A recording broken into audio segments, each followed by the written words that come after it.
Hi, this is Jeanie Shea, your Hoover Realtor, and today we are in a simulated ambulance with Dr. Ron Dodson from the Riverchase Career Connection Center, better known as RC3.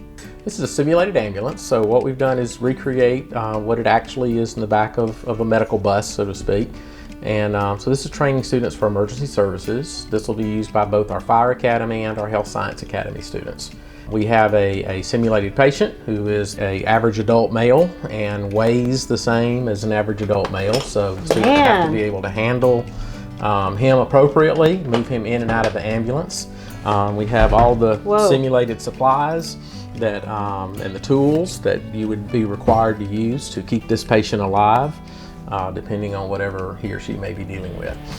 We can shut the doors on this to where it feels like you're actually in the bus. We can't make it move, but we can ensure that they know what it feels like to work in these confined spaces and to be able to execute the proper medical procedures.